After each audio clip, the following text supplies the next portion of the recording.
रोजमर्रा की जद्दोजहद से ही असली करिश्मा हो सकता है। दुनिया में ऐसी कोई जादू की छड़ी नहीं है जिसे घुमाते ही कोई इच्छा चमत्कारी रूप से सच हो जाए।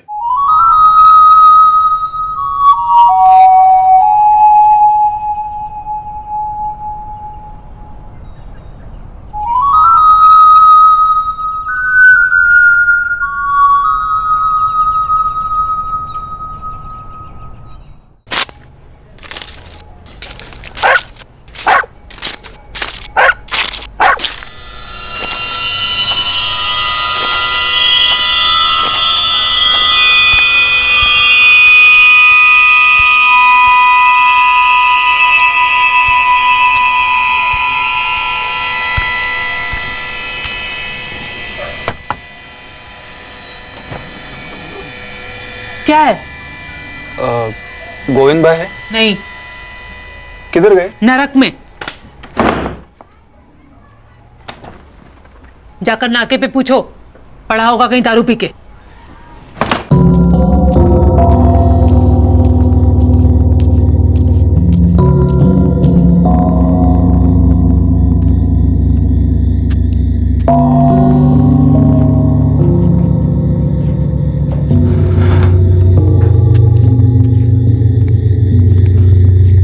गोविंद भाई आप हो?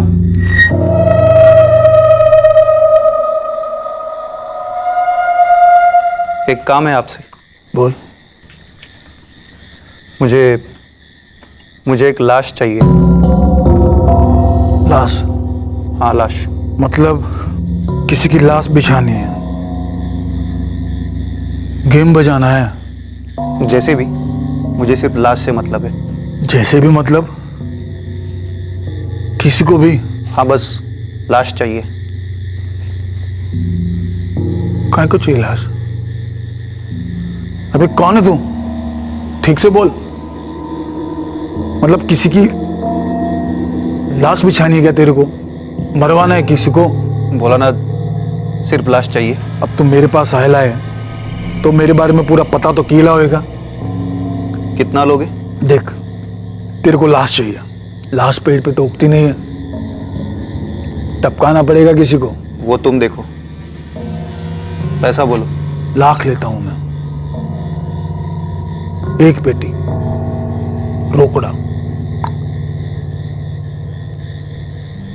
ठीक है, मैं बात करता हूँ और फिर मिलता हूँ तुमसे।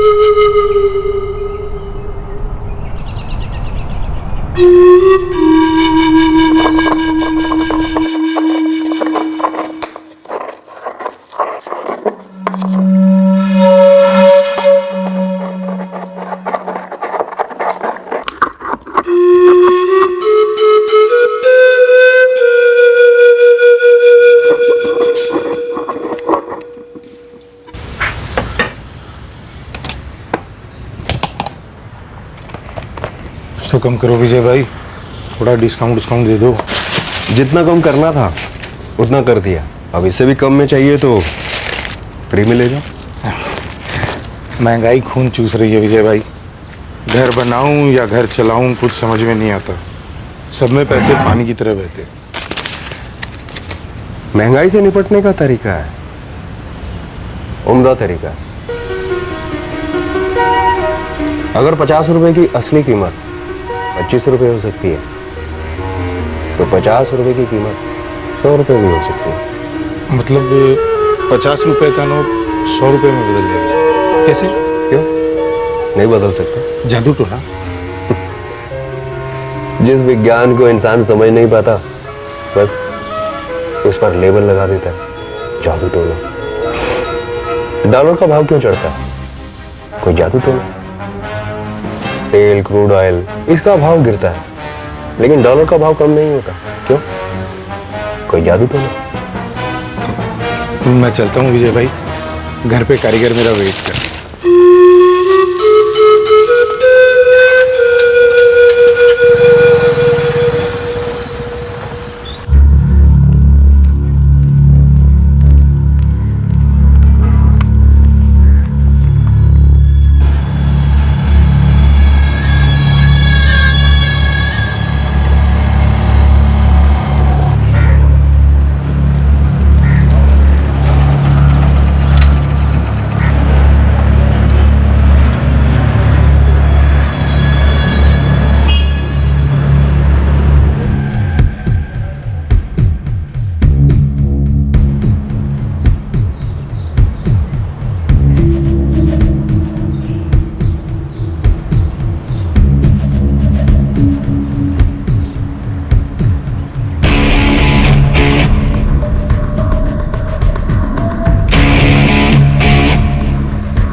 घोड़बंदर खाड़ी के पास बुरी तरह जली हुई लाश मिली है। सुबह किसी आदमी ने बॉडी देखकर फोन किया था। पेट्रोल टीम B7 साइट पर पहुंच गई है।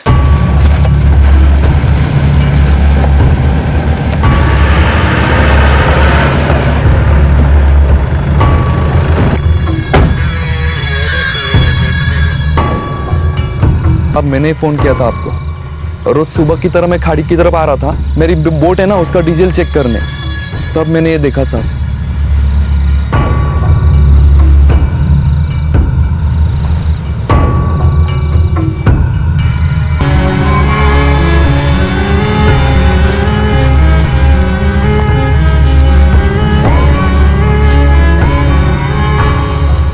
बॉडी अभी भी काफी गर्म है सर। ऐसा लगता है लेट नाइट या फिर अर्ली मॉर्निंग जलाया गया होगा। कोई आइडेंटिफिकेशन? नहीं सर, पैर के जूते भी जल चुके हैं।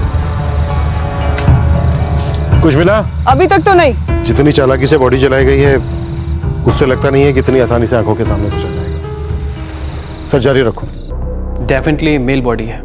हम टिश्यूज प्रिजर्व कर सकते हैं आगे डीएनए टेस्टिंग के लिए। बॉडी जब हमें मिली बहुत गर्म थी, शायद कुछ घंटों पहले जलाया गया था इसे। लगभग कुछ ऐसा ही हुआ होगा। कत्ल कब और किस तरह से हुआ ये बताना बहुत ही मुश्किल होगा, बट इतना बता सकता हूँ कि इस आदमी की हाइट 5 फुट 7 इंच के लगभग होगी। इससे ज्यादा बताना पॉसिबल नहीं होगा।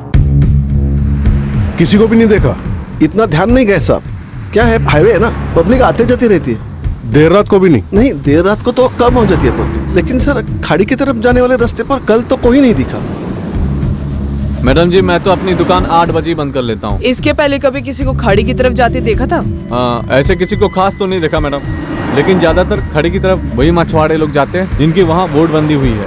ये जो खाड़ी के पास बस्ती है, यहाँ जाके पूछो, यहाँ के प्रधान से मिलो, घर घर जाके पूछो कोई गायब हुआ है कि नहीं। होता है।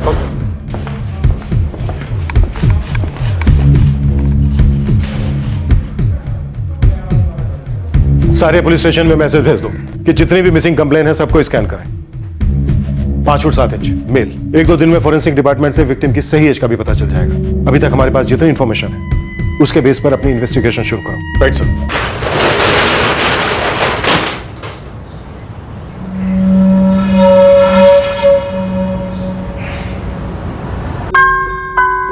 मैं निकल रहा हूं मंजरी।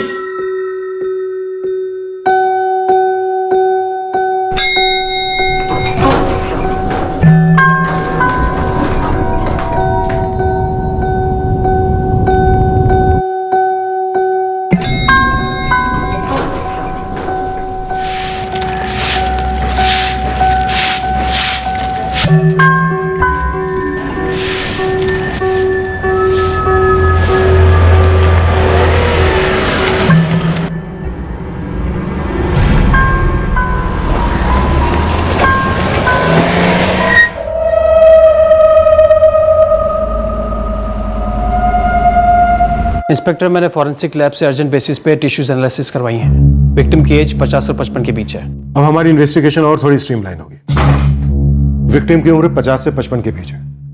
मिसिंग कंप्लेंट्स में से अधेड़ उम्र के लोगों की फाइल अलग करो। खास करके जिनकी हाइट 5 फुट 6 इंच से 5 फुट 9 इंच के बीच हो। फाड़के सर, विक्टिम के एज की इंफॉर्मेशन अभी अभी मिली है आपके थाने से। दरअसल हमारे पास एक मिसिंग कंप्लेंट है। 51 साल का पुरुष है जो 7 अक्टूबर से गायब है।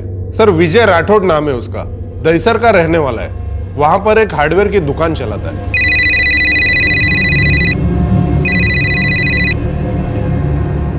हेलो जी हाँ, मैं गीता राठौड़ बोल रही हूँ। आप कौन? क्या?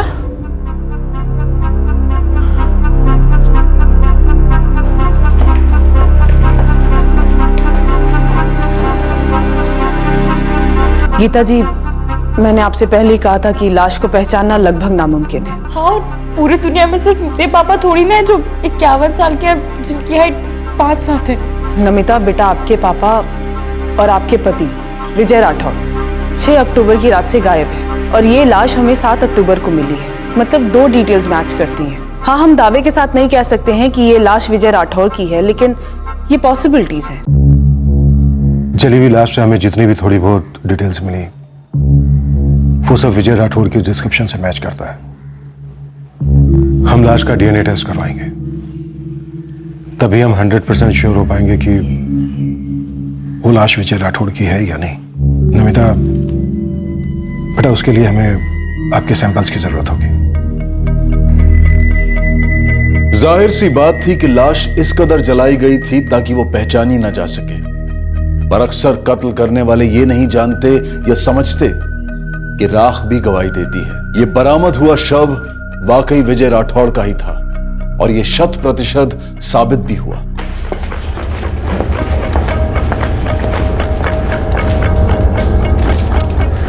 सर, डीएनए रिपोर्ट्स के मुताबिक लाश विजय राठौड़ की है। फैमिली कंफर्म कर दो।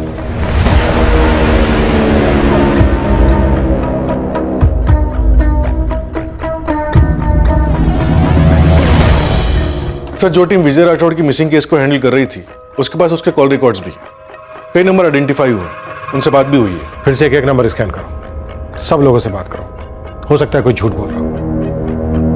हमें पता लगाना है कौन और क्यों।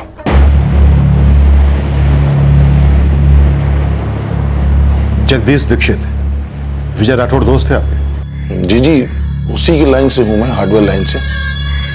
जब से विजय गायब हुआ है बहुत टेंशन में था मैं, और अब ये बैड न्यूज। क्या लगता है आपको, वो क्यों गायब हुए होंगे और फिर किसी ने क्यों मारा होगा उनको? पता नहीं सर, विजय से किसी की कोई परेशानी चल रही थी, ऐसा कभी बताया नहीं मुझे उसने। किसी के साथ कोई दुश्मनी थी उनकी, कोई झगड़ा, कोई अनबन? नहीं, बड़ी नॉर्मल लाइफ थी। और मुझे तो समझ नहीं आ रहा कि कोई क्यों मारेगा उसको, किस लिए मारेगा, और वो भी इतने भयंकर तरीके से पूरी बॉडी जला दी।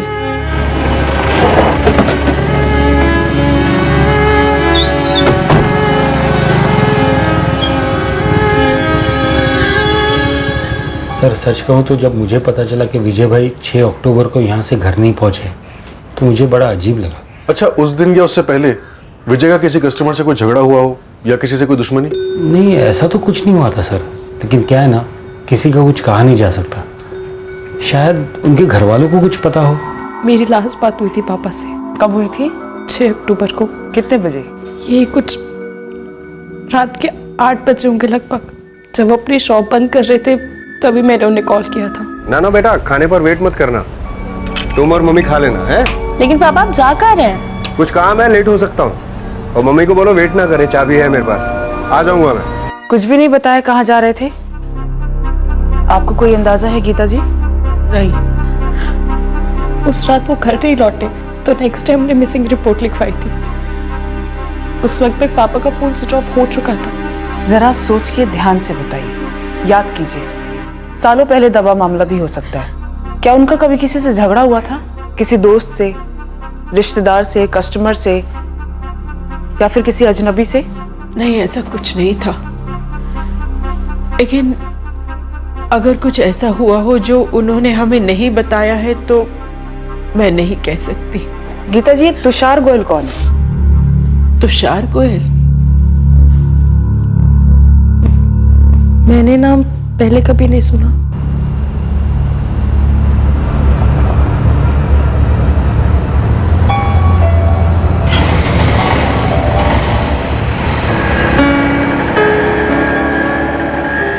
तुषार गोयल, बुलाया आपने?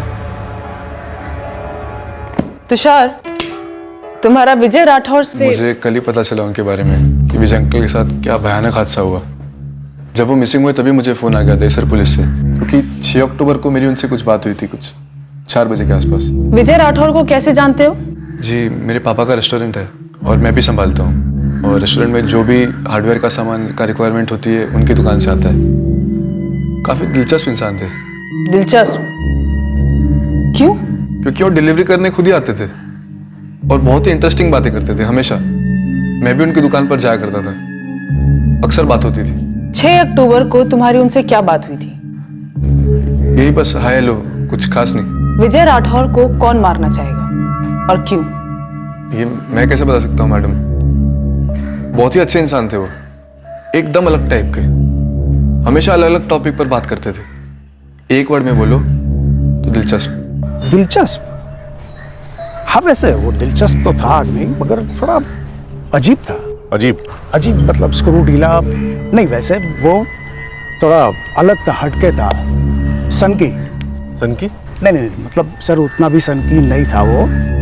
अभी सर आप ही बताइए कि लोग दुनिया में क्या खोजते हैं? हाँ, प्यार, पैसा, शोहरत, मगर ये जो विजय था वो हमेशा पत्ते ढूंढता था, पत्ते। पत्ते मतलब पेड़ के पत्ते? हाँ, पेड़। आयुर्वेद में कोई दिलचस्पी थी उसकी? मुझे भी ऐसा लगा, इसलिए मैं सोचा कि ये हार्डवेयर की दुकान और ये पत्ते, फिर एक दिन मैंने पूछ ही लिया। सुरेश भाऊ, कुदरत में करिश्मा होता है और ये पत्ते कुदरत का तोहफा है हमारे लिए। वो तो है, पर हर सुबह में देखता हूं तुम इन पत्तों को टुकुर टुकुर घूरते हो, ऐसा क्या है इसमें? करिश्मा मतलब जादू जैसा कुछ? वैसे उसने कभी मुझे बताया नहीं, मैंने पूछा नहीं। क्या पत्तों में करिश्मा?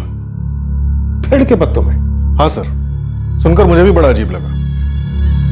सर, मैंने राठौर के कुछ कस्टमर्स के साथ बात की, सभी कह रहे थे कि राठौर अक्सर बहकी बहकी और ऊट पटांग सी बातें करता था। जैसे कि? सर, जैसे एक कस्टमर ने बताया कि राठौर कह रहा था कि 25 रुपए 50 बन सकते हैं और 50 रुपए 100 रुपए बन सकते हैं। कुदरत और विज्ञान की बातें करता था सर। विजय राठौड़ की पत्नी और उसकी बेटी से बात हुई? किसी से कोई पैर वैर? नहीं सर, फैमिली को इस बारे में कोई आइडिया नहीं है। और सर, विजय को जो जानते थे उन्हें भी ऐसा कुछ पता नहीं। अपने खबरों की फील्डिंग लगा दो और पता करो ये बेटी और पत्नी झूठ बोल रहे हैं या सच। घरेलू मामला भी हो सकता है, और ये भी पता लगाओ कि इस अजीब विजय राठौड़ की मौत से किसे फायदा हो सकता है।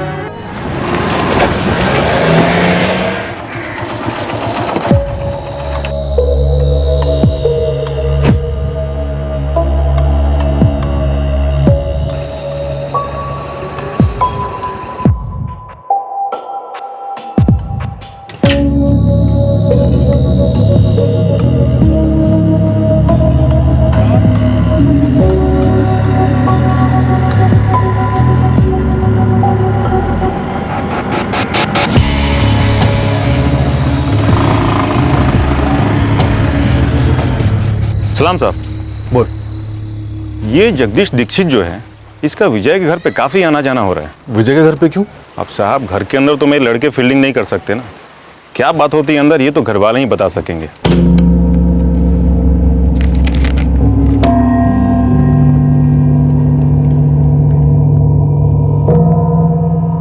बेटा, जगदीश का विजय की पत्नी गीता के साथ कोई चक्कर वक्कर चल रहा है क्या? हो भी सकता है। ये जगदीश उसके घर पे तभी जाता है जब गीता घर पे अकेली हो और नमिता कॉलेज गई हो। नमिता का कोई अफेयर वेफेयर नहीं है कॉलेज में मैडम, 3 दिन फुल टाइम नजर रखी है मैं उस पर। कॉलेज के बाद किसी से मिलने जाती थी? ना मैडम, उसकी 2-3 सहेलियां उन्हीं के साथ रहती है वो। मैंने अपने खास लड़कियों से नजर रखवाई है उस पर, कोई लफड़ा नहीं है, कम से कम कोई बॉयफ्रेंड वाला लफड़ा नहीं है। सर, जगदीश दीक्षित का आना जाना किसी पुराने लोन को लेकर है जो जगदीश ने विजय से लिया था, उसी को सेटल कर रहा है और उसी के लिए उसके घर जाता है। मतलब कोई अफेयर नहीं है? सर, खबरों ने काफी गहरा टटोला, अफेयर के चांसेस लगभग 0 है। और सर, ये विजय राठौर की बेटी नमिता, इसके अफेयर के बारे में अभी कुछ नहीं पता चला है। सब नमिता अपने पिता के साथ काफी क्लोज थी, तो फादर की मर्डर के बाद वो काफी सहमी रहती है। और फादर उसका काफी अजीब था, जो पत्तों को घूरता था। मैं सोच रहा था विजय की पत्नी गीता से पूछताछ की जाए, आखिर पता तो चले ये पत्तों का माजरा है क्या।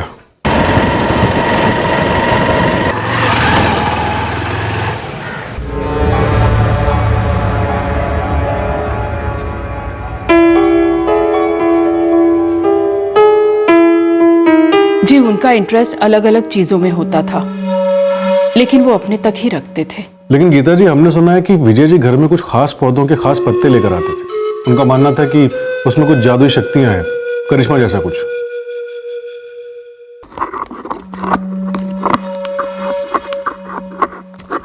उन्होंने ऐसे मुझे कभी कुछ नहीं बताया, मगर हाँ, हर सुबह वो कुछ पत्ते कूटा करते थे। कुछ लोगों से वो ये भी बोलते थे कि वो पैसों का मोल बढ़ा सकते हैं, मतलब 50 का नोट 100 रुपए का कर सकते हैं। उन्होंने मुझे ऐसा कभी कुछ नहीं बताया, मगर हाँ, वो बहुत कुछ बोला करते थे। कभी कभी तो मुझे ऐसा लगता था कि वो ऐसे ही कुछ भी बोल रहे हैं। विजय जी को कोई खास प्रॉब्लम थी क्या? दिमागी प्रॉब्लम? नहीं। लाइफ में कुछ और टेंशन, पैसों की प्रॉब्लम या अफेयर वफेयर जैसा कुछ? ऐसा कुछ भी नहीं था।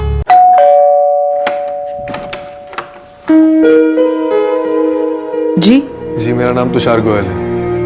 मैं आपके पति विजय राठौड़ जी को अच्छी तरह जानता था। उन्हें विजय अंकल बुलाता था मैं। बोलिए। क्या मैं अंदर आ सकता हूँ?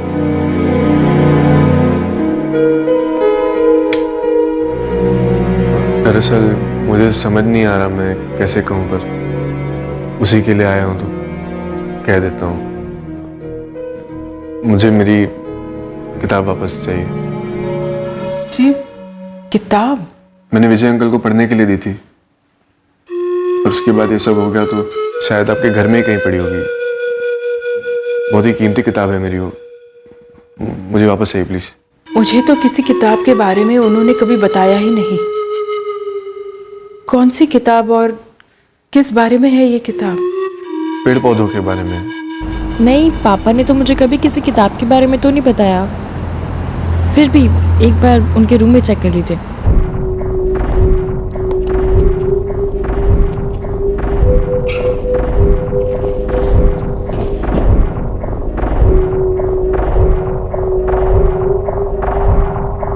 आंटी, कहीं किसी और कमरे में? नहीं, अगर यहाँ नहीं है तो कहीं और नहीं हो सकता। दुकान पर? वहाँ के बारे में मुझे पता नहीं। आंटी, क्या हम प्लीज एक बार दुकान पर जाकर चेक कर सकते हैं? मुझे बोलते हुए बहुत अजीब लग रहा है, पर वो किताब सिर्फ कीमती नहीं है, आउट ऑफ पब्लिकेशन है, इतनी आसानी से नहीं मिलती, एक्चुअली मिलती ही नहीं है। प्लीज एक बार दुकान पर चलें।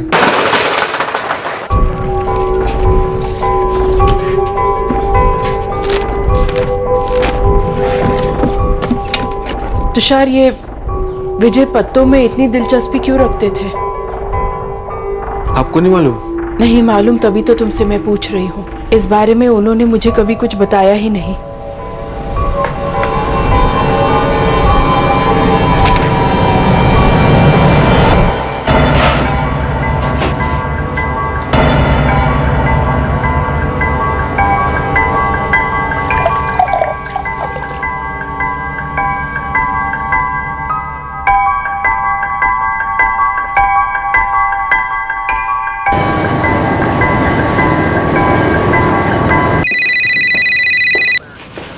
हाँ लालू बोल, बढ़िया खबर सुना कोई? एक 19-20 खबर है, लेकिन अपना काम तो बोलना है ना। हाँ तो बोलना। साहब, अपना अर्चिता बाहर है ना। कल रात को मैं वहाँ बैठा था एक हिस्ट्री शीटर के साथ में, गोविंद कदम, वही जिसको आपने लास्ट टाइम अंदर किया था। गोविंद कदम? हाँ, वो बेवड़ा। हाँ वही, अभी बेल पे बाहर है वो। लेकिन साहब, उसने ना एक अजीब सी बात बताई। क्या है ना गोविंद भाई, बहुत पनौती टाइम चल रहा है। 3-4 हफ्ते हो गए वो विजय राठौड़ के मर्डर को, लेकिन अब तक एक टिप नहीं मिल रही पुलिस वालों को देने के लिए। ना कोई सुपारी की खबर, ना कुछ ना कुछ। अरे ऐसे ही मार दिया होगा यार।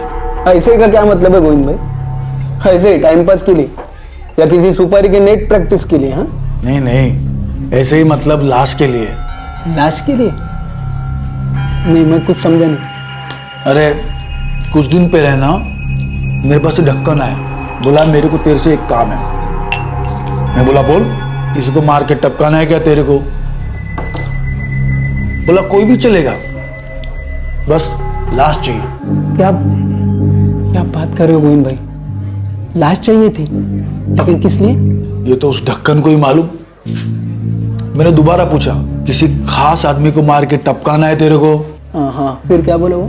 किसी को भी मारो, कोई भी चलेगा, मेरे को बस लाश चाहिए। और इस लाश का खरीदार कौन था? मैंने पूछा गोविंद से, तो वो बोल रहा था कि उस दिन इतना पियला था कि उसने उस पार्टी से नाम वाम कुछ भी नहीं पूछा। बोल रहा था कि बाद में वो आदमी भी नहीं दिखा। लालू एक काम कर, इस गोविंद को अभी के अभी थाने लेकर। साहब, ये गलत है साहब, ये गलत है। अरे वो तो मैं लालू खबरी को एक बात बोला प्राइवेट में कि ऐसा एक येड़ा मिला था मेरे को, उसने आपके सामने मुंह फाड़ा और आप मेरी साहब। ए नौटंकी, सीधे सीधे बोल दे, क्यों टपकाया विजय राठौड़ को? हाँ, कैसी बात कर रहे हैं साहब? अगर सच में मैंने टपकाया होता तो उस ढक्कन लालू खबरी को ये बात बोलता क्या मैं? अरे वो तो उसने मेरे को दारू पिलाई, टिप मांगा इस मर्डर के बारे में, तो मैं बोला कि कोई आदमी आया था लाश की तलाश में। अब कुछ तो खबर देनी चाहिए ना साहब, और वैसे भी फोकट की दारू अपने को चढ़ती नहीं साहब। तेरे को बिना पिए चढ़ना है सूली पे? हाँ, गेम मत खेल हमारे साथ, कभी जीत नहीं पाएगा। चुपचाप हुलिया बता दे हमें उस आदमी का जो लाश की तलाश में तेरे पास आया था। अगर वो मिल गया तो तेरा गुड लक, नहीं तो बेटा तेरा बैड लक। अमित, इसका चार्जेस बुलवाओ। साहब ये गलत है साहब।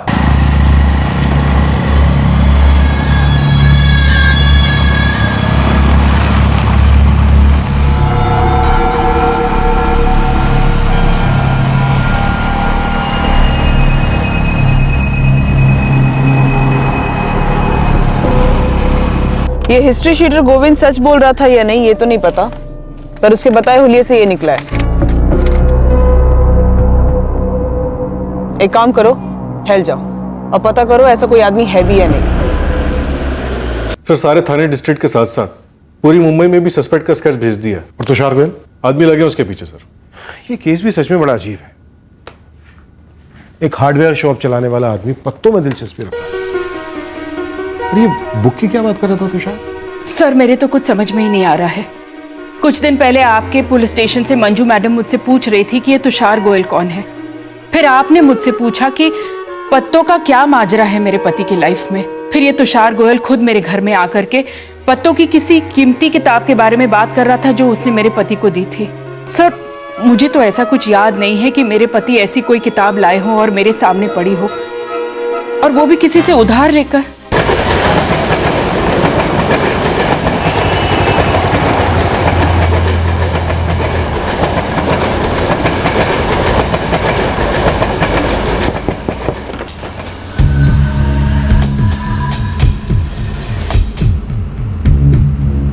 बाबा मंगलधुरी तांत्रिक है? हाँ साहब, पिछले आधे घंटे से तुषार गोयल इस तांत्रिक के कमरे में है। तुषार की किताब खोलो, एक एक पन्ना पढ़ो इसके अतीत का, फिर इसका एग्जाम लेंगे।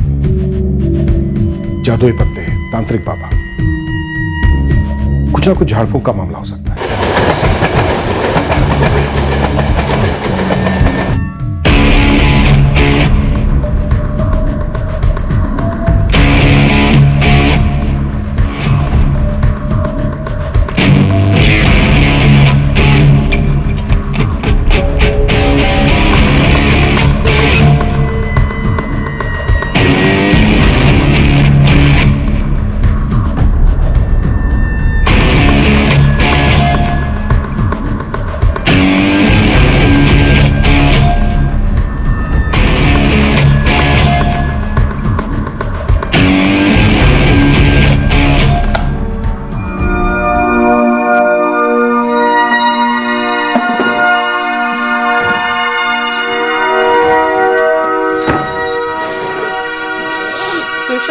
तुषार बेटा। हाँ मम्मी। बेटा तू होटल जाएगा कि खाना घर पे ही खाएगा? मैं होटल दोपहर के बाद जाने वाला हूँ। खाना खाऊंगा पर थोड़ी देर से, 2 बजे के आसपास।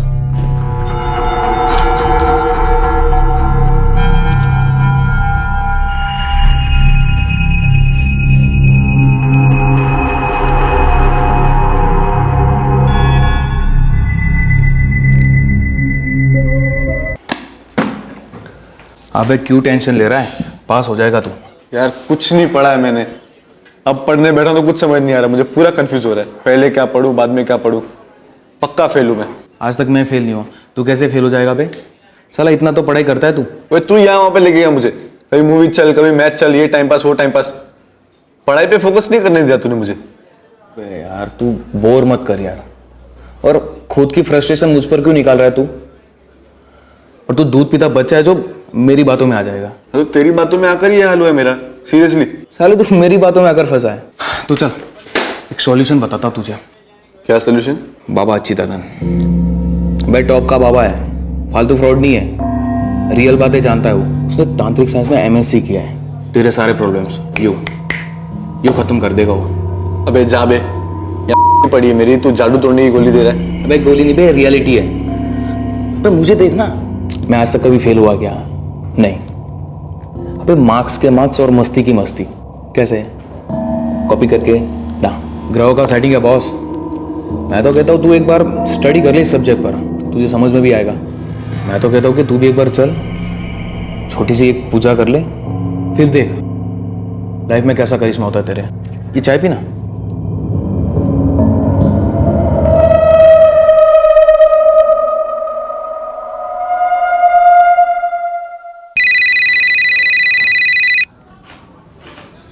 बोल मुकेश, क्या कुंडली है तुषार गोयल की?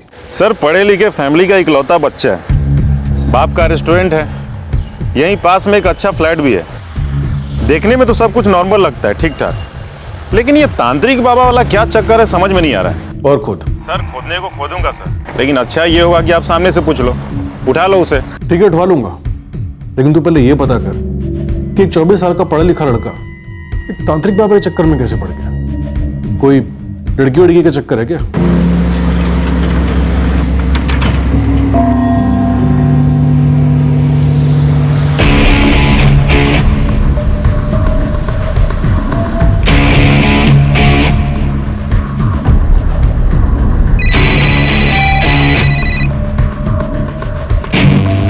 बोल मुकेश। सर आपने जो स्केच दिया था लाश की तलाश करने वाला बंदा, वो इस तुषार के बाप के रेस्टोरेंट में काम करता है। पक्का वही है जिसने गोविंद से लाश मांगी थी? साहब 90% वही है, अभी देखा उसे, साइकिल लगाकर रेस्टोरेंट के अंदर गया। मैं तो बोल रहा हूँ इस तुषार को स्केच वाले को दोनों को उठा लो, लगता है आपका केस क्लोज करने का टाइम आ गया।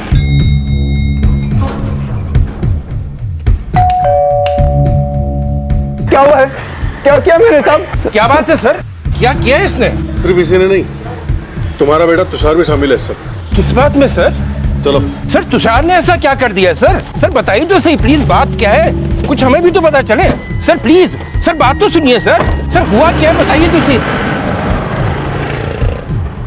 तुषार तो अपने कमरे में है, बिजी है, बताइए क्या काम है उससे आपको? ये बात मैं तुषार को ही बताऊंगी, आप उसे बाहर बुलाती हैं, हम अंदर घुसे। तुषार, तुषार। मम्मी आधे घंटे बाद खाऊंगा। पुलिस आई है बेटा, तेरे लिए पूछ रही है। तुषार, मैं ASI मंजू भोसले, हम पहले मिल चुके हैं।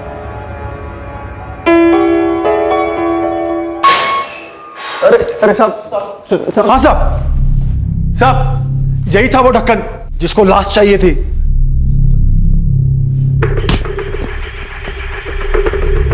श्याम जगताप,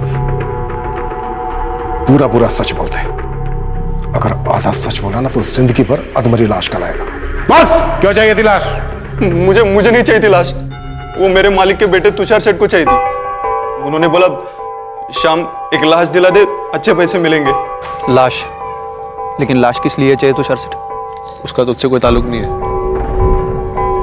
तू बस लाश ला, तगड़ा पैसा मिलेगा। लेकिन तुषार सेठ मैं कहाँ से लाऊंगा लाश? वो तू जान, पूछ, तेरे इलाके में बस्ती में कोई ना कोई तो ऐसा होगा जो अपनी डिमांड पूरी कर सके। पैसे की चिंता नहीं है। 2 महीने पहले की बात है ये। तू लाश के लिए इस गोविंद के पास ही क्यों गया? ये सप्लायर है लाशों का? दरअसल सर वो मैंने दारू के अड्डे पर सुना था, ये हाफ मर्डर के चार्ज में जेल काट चुका है। मुझे लगा यही लाश का कोई जुगाड़ कर देगा। तुषार को लाश क्यों चाहिए थी? सर वो क्या वो? सर उन्होंने तो ये कभी बताया नहीं। तुषार सेठ तंत्र मंत्र में बहुत विश्वास रखते हैं, बहुत सारे बाबाजियों के पास भी जाते हैं। और तू पैसों में बहुत विश्वास रखता है। उसने कहा लाश चाहिए और तूने हाँ में मुंडी हिला दी। लाश कोई लड्डू पेड़ा है क्या लाके दे देगा? पुलिस के पास क्यों नहीं गया? सर, तुषार को उठा लिया उसके घर से। उसके घर पे काफी तंत्र मंत्र की किताबें भी थी।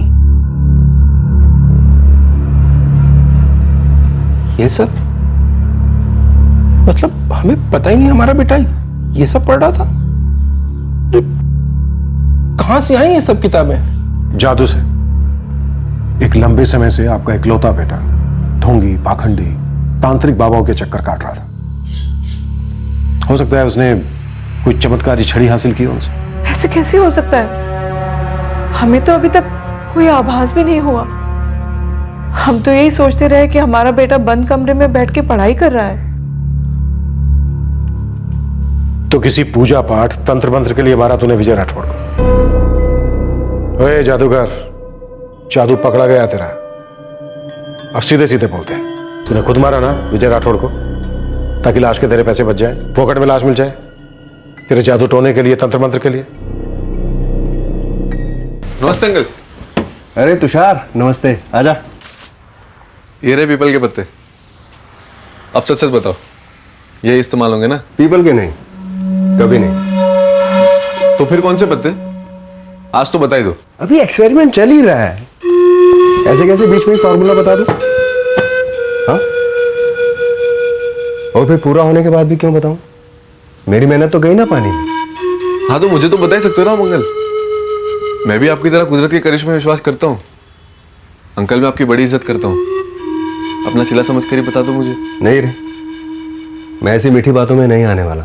सब्र रख, मेरा एक्सपेरिमेंट पूरा हो जाए, मेरा फार्मूला लॉक हो जाए, उसके बाद मैं अपना फार्मूला पेटेंट करवाऊंगा, कॉपीराइट करवाऊंगा। उसके बाद झक मार के पूरी दुनिया को कबूल करना ही होगा कि कुछ खास पत्तों में जादुई ताकत होती है, वो करिश्मा कर सकते हैं। हाँ तो मैं अभी से मानता हूँ ना। आपको चाहिए तो मैं अपने खून से लिख के दे देता हूँ, मैं किसी को नहीं बताऊंगा। नहीं रे, मैं कभी किसी को नहीं बताऊंगा। ये कैसा एक्सपेरिमेंट था? किस चीज का फार्मूला बन रहा था? सोना बनाने का। खास किस्म के पत्तों से सोना बनाने का। खास किस्म के पत्तों से सोना बनाने का फार्मूला? उनके पास सोना बनाने का फॉर्मूला था सर, मुझसे शेयर ही नहीं कर रहे थे। मैंने उनके साथ कई डिटेल शेयर की तंत्र की, तब उन्होंने नहीं कहा कि नहीं मुझे तुम्हारी इंफॉर्मेशन नहीं चाहिए। लेकिन जब खुद की बारी आई फॉर्मूला देने की, मुकर गए। तेरे सामने बनाया सोना? किसी खास किस्म के पत्तों को कूटकर? सामने नहीं बनाया, लेकिन वो बोल रहे थे कि उनका एक्सपेरिमेंट चालू है और फॉर्मूला आ गया था उनके पास। मुझसे शेयर ही नहीं कर रहे थे। तो तूने पत्तों से सोना बनाने के फॉर्मूले के लिए विजय राठौड़ का कत्ल कर दिया? हाँ तो मैं तड़प रहा था सर। मैंने काफी ज्ञान हासिल कर लिया है किताबों से। अब मुझे असली पावर चाहिए था। कैसी पावर? लाश का बंदोबस्त तो हो जाएगा, लेकिन वो गोविंद पूरे 1 लाख मांग रहा है तुषार भाई। अब मुझे किसी लाश की तलाश नहीं है। लाश है मेरे पास। कहाँ मिली लाश? मिली नहीं है, बिछानी पड़ेगी। आदमी जिंदा है अभी। और तुझे इस काम के सिर्फ 5,000 नहीं मिलेंगे, पूरी रकम मिलेगी जो गोविंद मांग रहा था, पूरे 1 लाख। कौन है जिसे? है एक आदमी, मैं लाऊंगा उसे अपने साथ। तू बस उसे खत्म करेगा। देखो तुषार सेठ, पहले जब पूछा तब आप बोले नहीं, लेकिन अब बोलना पड़ेगा। क्यों मारना चाहते हैं आप उस आदमी को? किस लिए चाहिए लाश आपको? पावर के लिए। मुझे एक तांत्रिक बाबा ने बोला है कि किसी पावरफुल आदमी को मार के उसकी लाश इस्तेमाल करेगा तो उसकी सारी पावर तेरे अंदर आ जाएगी। पावर? ये कैसा पावर है? क्या होता है इस पावर से? सोना बनता है पत्तों से। सोना। हम सोना बनाएंगे पत्तों से? विजय अंकल, कब से आपसे बात करना चाह रहा था। आज कुछ ढांसू नया सीखा है मैंने, आपको डेमोन्स्ट्रेशन देना चाहता हूँ। क्या डेमोन्स्ट्रेशन? कुछ तो बोल। ऐसे नहीं, आप सोना बना सकते हैं तो मैं क्या बना सकता हूँ ये आपको मिल के दिखाऊंगा। चौंक जाएंगे आप मेरा चमत्कार देखकर। करिश्मा सिर्फ अब आपकी मोनोपोली नहीं है, ना कोई कॉपीराइट है आपका जादू। ऐसा? हाँ ऐसा। मिले? कहाँ और कितने बजे?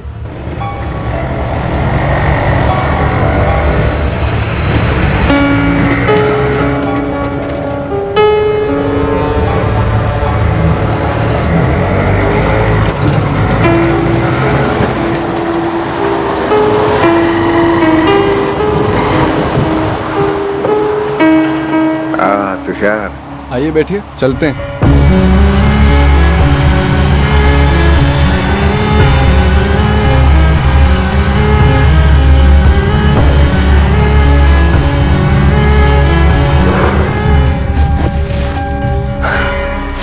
अच्छा, तो यहाँ डेमोन्स्ट्रेशन है तेरा? जी। अच्छा, किस चीज से क्या बनाने वाला, उतना तो बता ही दे। नहीं, पहले आप बताओ, पत्तों से सोना कैसे बनाते हैं? फॉर्मूला चाहिए मुझे। बेटा, अगर मुर्दे को जिंदा करने का चमत्कार भी तू मुझे दिखाएगा ना, तो भी मैं अपना सोना बनाने का फार्मूला तुझे कभी नहीं बताऊंगा। ऐसा तो मैं आपको जिंदा आदमी को मुर्दा बनाने का चमत्कार दिखा देता हूँ, और वो आदमी कोई और नहीं, आप होंगे। और आपके साथ साथ आपका सोने वाला फॉर्मूला भी खाक। जान से मारने की धमकी? धमकी नहीं दे रहा, एक्चुअली में मारने वाला हूं आपको। श्याम, श्याम!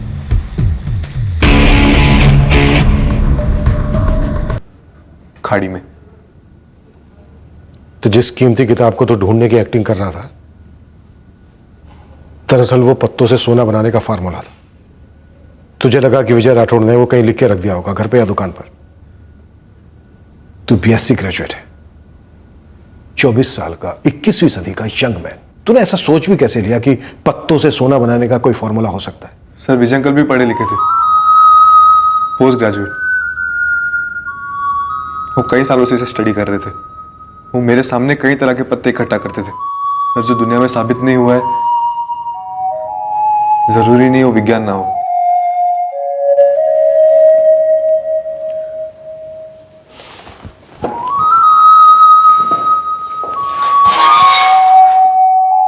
आपके बेटे ने विजय राठौड़ का कत्ल कबूल कर लिया है। मगर मैं ये नहीं मानता। वो ऐसा क्यों करेगा? उसने आपको ये सब बताया और हमको इसकी खबर तक नहीं हुई। यही तो इस जमाने की ट्रेजेडी है गोयल साहब। हम दुनिया भर की खबर रखते हैं, मीडिया से, इंटरनेट से, लेकिन हमें हमारे बच्चों की कोई खबर नहीं होती है। वो अपने बंद कमरों में क्या कर रहे हैं ये तक हमें मालूम नहीं होता है। 2 साल से, जब से वो फाइनल ईयर में था, तब से ढोंगी, पाखंडी, तांत्रिक बाबाओं के चक्कर काट रहा था, सुपर पावर हासिल करने की फिराक में। उसकी इस दोहरी जिंदगी ने एक बेगुनाह इंसान की जान ले ली।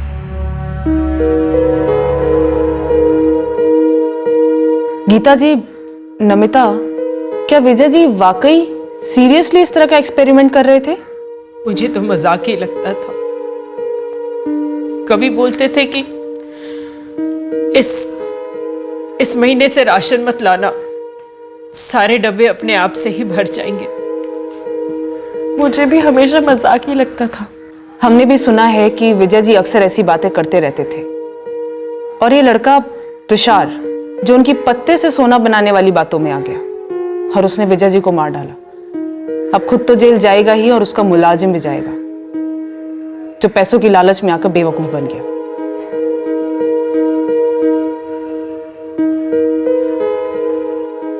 तुषार गोयल और श्याम जगताप को आईपीसी की धारा 302 के तहत कत्ल के लिए, धारा 201 के तहत सबूत मिटाने के लिए और धारा 34 के तहत मिलजुल कर साजिश करने के जुर्म में गिरफ्तार किया गया है। साथ ही तुषार और जगताप पर prevention and eradication of human sacrifice and other black magic practices के तहत चार्जेस लगाए गए हैं। तुषार के माता पिता ये मानने को ही तैयार नहीं हैं कि उनका बेटा ऐसा संगीन जुर्म कर सकता है।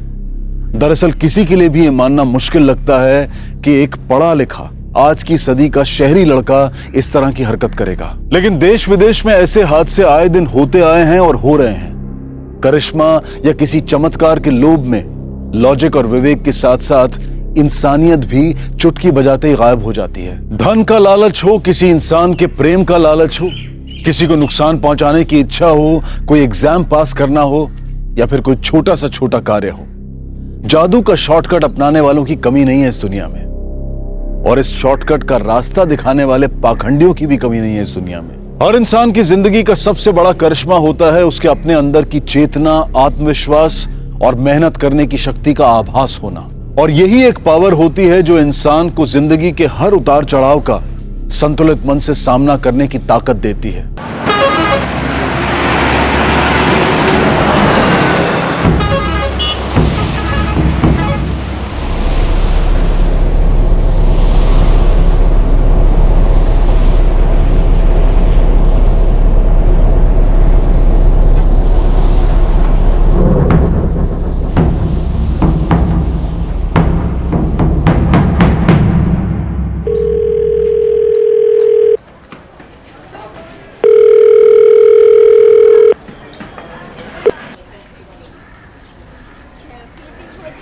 हुई बात सोनू से?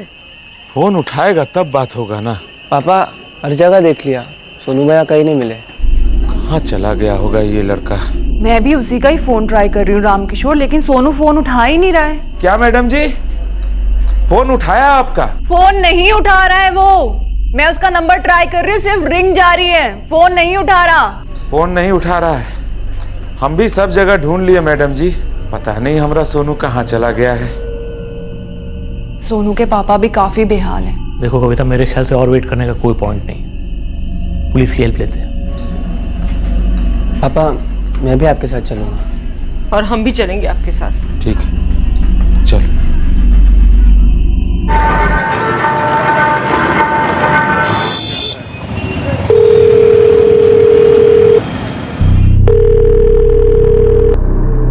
सोनू का मोबाइल स्विच ऑफ नहीं है सर, रिंग तो जा रही है। रिंग तो शाम से ही जा रही है। कविता मेरी पत्नी शाम से ट्राई कर रही है, रामकिशोर जी सोनू के पापा वो भी ट्राई कर रहे हैं, हर बारी रिंग ही जा रही है। ऐसा पहले कभी नहीं हुआ है, इतनी देर तक बिना बताए हमारा सोनू कभी बाहर गया ही नहीं है। अब तो 9:30 बज गया साहब। आपके बेटे सोनू का पूरा नाम सुनील पांडे है? जी। 20 साल का है? जी सर 20 साल का हो, बड़ा हो या छोटा हो, बोलकर गया था कि आएगा, पर ना ही वो शाम को काम पर लौटा और ना ही घर आया। सुनील, मेरा मतलब सोनू जब सुबह काम पर आपके घर आया था तो उसने किसी तरह का कोई हिंट दिया था कि वो कहीं जाने वाला है किसी काम वाम से? नहीं, मुझे लगा मेरे हस्बैंड को लंच देने गया है।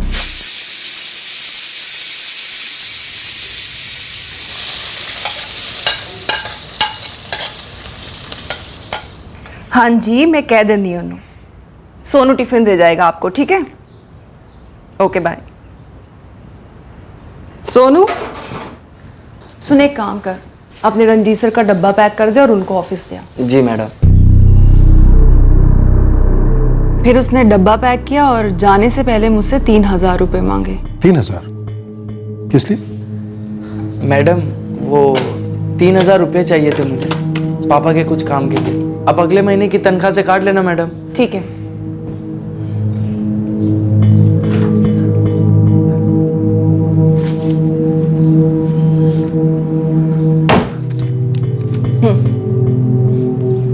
बहुत ख्याल रखते हो अपनी फैमिली का, अच्छे बेटे हो। Thank you madam. वो रंजीत सर का डब्बा देने के बाद एक छोटा सा काम है घर का, निपटा कर शाम को लौटूंगा तो ठीक रहेगा ना मैडम? हाँ हाँ, पहले अपना घर का काम कर ले फिर आ जाना। Thank you madam. मैं फिर से मेरे काम में बिजी हो गई और फिर 1 घंटे बाद रंजीत ने कॉल किया मुझे। हाँ जी रंजीत। कविता भूखा मारूगी क्या? सोनू नहीं पहुंचा अभी तक? अरे कमाल है, पहुंच गया होता तो फोन क्यों करता? कहते रहा सी वैसे कोई काम वाम है उन्हों, पर वो तो डब्बा देने के बात करने वाला था। आता है तो पूछता हूँ उसे। ओ जसवंत। हाँ जी सर। अपना मुंडा सोनू लेट हो गया आज, चूहे जो है ना वो पेट में जबरदस्त भंगड़ा कर रहे हैं यार, आज कुछ बाहर से ही मंगा ले। वो काके के ढाबे की साग रोटी बहुत सही होती है, वो मंगा लूं? सही है। 1 और घंटा बीत गया, लेकिन सोनू लंच लेकर रंजीत के पास पहुंचा ही नहीं था। मुझे थोड़ी टेंशन होने लगी कि ये लड़का आखिर रह कहाँ गया है। फिर अचानक से मैंने देखा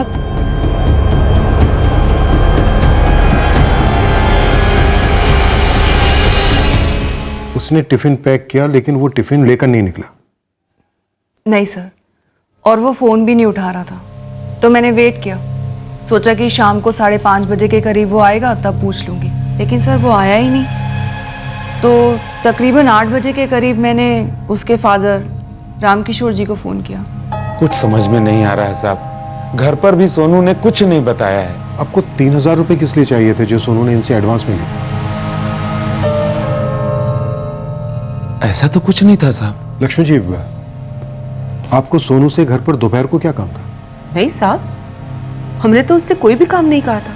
ये सोनू आप लोगों के घर पर काम के लिए 2 बार आता है, सुबह और शाम? नहीं सर, सारा दिन काम करता है। सुबह तकरीबन 9 बजे के आसपास आता होगा। नहीं जी सर, 9 बजे के करीब वो आ ही जाता है। ब्रेकफास्ट रेडी करना, फिर लंच की तैयारी, और दोपहर में घर के जो भी छोटे मोटे काम होते हैं वो सब खत्म करता है। फिर डिनर बनाकर तकरीबन 8 बजे के करीब वो अपने घर को चला जाता है।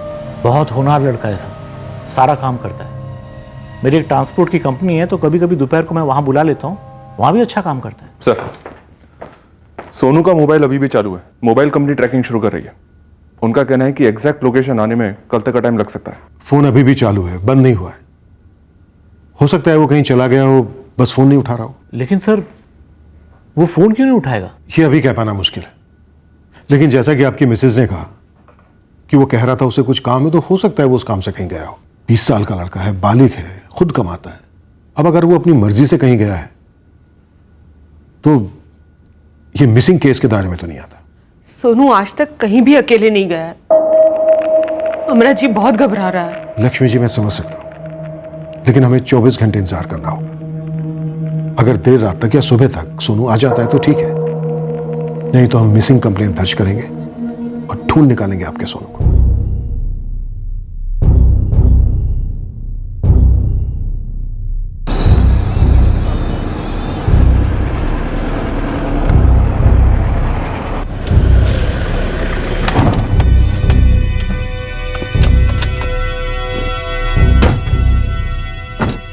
राम किशोर जी, वैसे मुझे इंस्पेक्टर की बात सही लग रही है। हो सकता है कि सोनू कहीं किसी काम से ही गया हो और ना चाहता हो कि आप लोग उसे रोके। मुझे लगता है कि हमें सुबह तक वेट करना चाहिए। राम किशोर जी आप बिल्कुल फिक्र मत कीजिए, कल सुबह तक सोनू का फोन जरूर आ जाएगा या फिर वो खुद ही आएगा।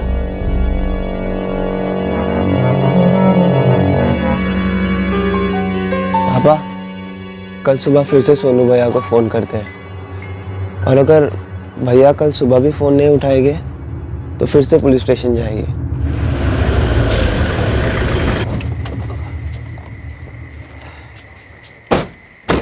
कविता कल के लिए चला लो प्लीज। कल भी अगर सोनू नहीं आया तो परसों के लिए जसवंत से बात करके किसी और को बुला लेंगे। मैं तो कहता हूँ हो सके तो निर्मला को ही बुला लो फिर से। ठीक है।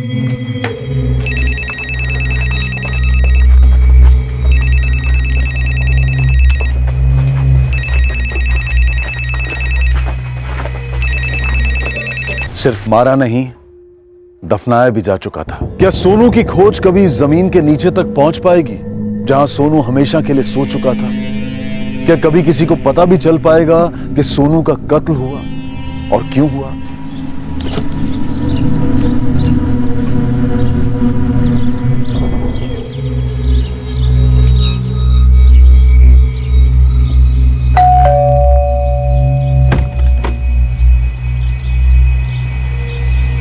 नमस्ते मैडम जी, कल रात फोन किया था आपने? हाँ, एक दिन के लिए काम पर आ सकती है आज से? हाँ मैडम जी, पर एक दिन ही क्यों, हमेशा के लिए रख लो ना पहले जैसे। ठीक ही तो काम कर रही थी मैं। आज के लिए फ्री है क्या? हाँ मैडम जी, मैं भी झाड़ू पोछा करके जाती हूँ, 10 बजे आके बाकी का काम खत्म कर दूंगी। पर मैडम जी मुझे हमेशा के लिए रख लो ना पहले जैसे, हम दोनों का ही फायदा है।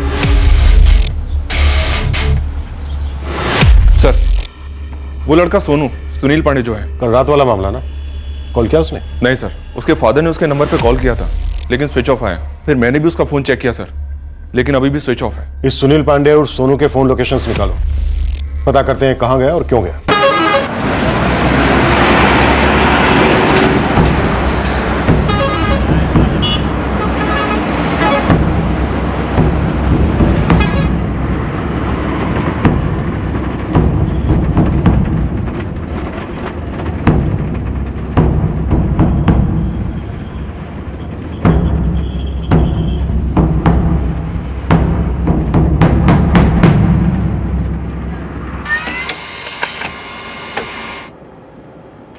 सर कल दोपहर 1:25 पर सोनू की फोन लोकेशन अमृतसर बस अड्डा है।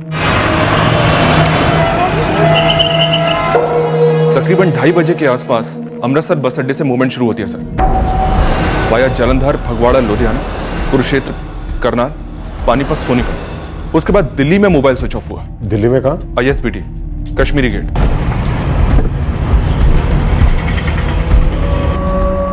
आखिरी लोकेशन दिल्ली? जी सर। ये सोनू दिल्ली क्या करने गया होगा?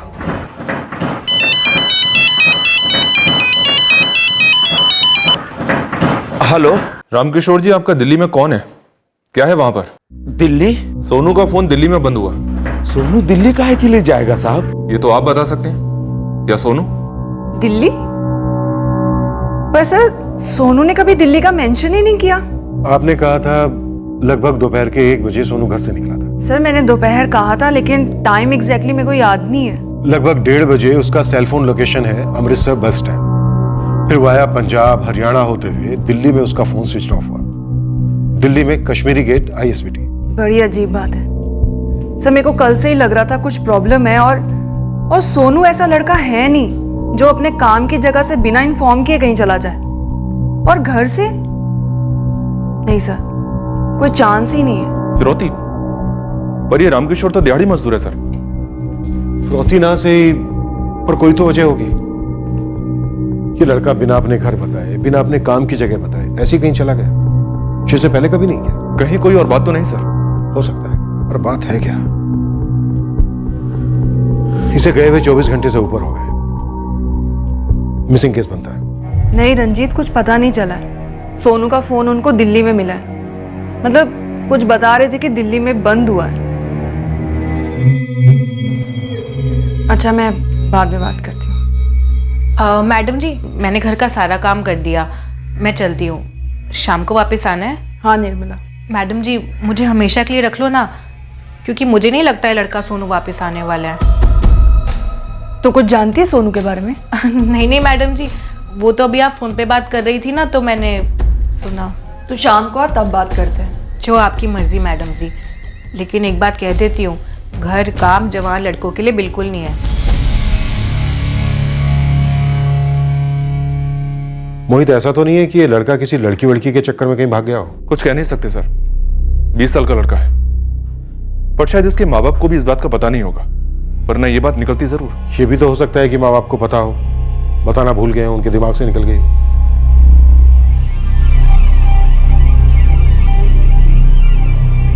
ना, हमारा सोनू ऐसा नहीं कर सकता। वो लोग कुछ भी बोल रहे हैं। बोल नहीं रहे थे, पूछ रहे थे लड़की वड़की के चक्कर के बारे में। हम तो सीधा ना बोल दिए। मोनू, तुझे कुछ पता है क्या? तेरे भैया की है क्या कोई? सोनू भैया की कोई गर्लफ्रेंड नहीं है। और अगर कोई लड़की पसंद वसंद होती भी तो सबसे पहले हम लोगों को नहीं बता देता। आज तक सोनू हम लोगों से कोई बात छुपाया है क्या? तो फिर खुद कहाँ छुप गया हमारा बिटुआ? हमारे सामने क्यों नहीं आता?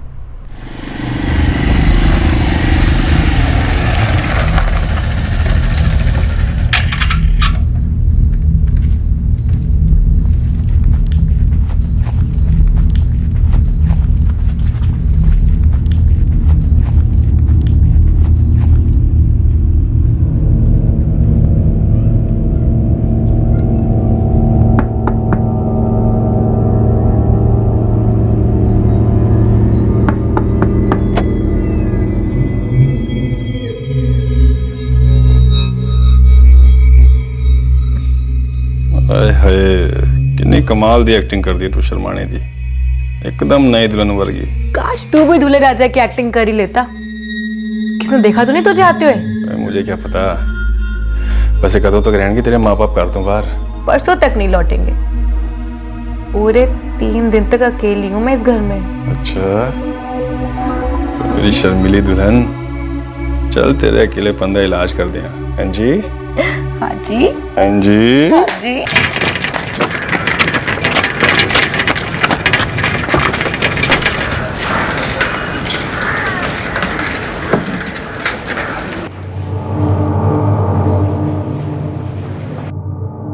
सर, किसी कुड़ी बूढ़ी का तो पता नहीं, पर एक बात और सामने आई है। 10 ये जो अपने रंजीत साहब हैं, जहाँ सोनू काम करता है, वहाँ पर पहले निर्मला नाम की नौकरानी भी काम करती थी। निर्मला का सोनू के साथ कोई चक्कर वक्कर था क्या? ये तो मालूम नहीं है, पर निर्मला का चक्कर एक गौतम खत्री नाम के बंदे से चल रहा है, जो हिस्ट्री शीटर है। और सुनने में आया जब सोनू को काम पर रखा गया था तो निर्मला काफी गुस्से में आ गई थी। उसे लग रहा था कि सोनू ने उसकी नौकरी छीन ली। और तुझे लगता है कि निर्मला ने गौतम खत्री के साथ मिलकर सोनू को? मालिक आंकड़े दे दिए, गणित आप कर लो। मुझे ये गौतम खत्री भी दे दे। निर्मला के माँ बाप आनंदपुर साहब जा रखे हैं मत्था टेकने, और 2 दिन से गौतम निर्मला के घर में पड़ा है। 4 दिन हो गया साहब। हम अपनी तरफ से पूरी कोशिश कर रहे हैं। सोनू हमको छोड़कर किसी लड़की के संग नहीं भाग सकता है। वो तो एक एक पाई घर के लिए कमाता है। 15 साल की उम्र से काम कर रहा है। पढ़ाई इसलिए छोड़ दिया ताकि हमारे काम में हाथ बटा सके, कम से कम मोनू का पढ़ाई ठीक से हो सके। सोनू बहुत नेक और सीधा लड़का है साहब। मैं समझ सकता हूं। देखिए, हमें सोनू को ढूंढकर आप तक पहुंचाना है, इसलिए हम ये सब पूछ रहे हैं। इस वक्त मैं यही कहूंगा कि हर चीज की संभावना है, पर जरूरी नहीं है कि वो सच हो। आप हिम्मत रखिए रामकिशोर जी।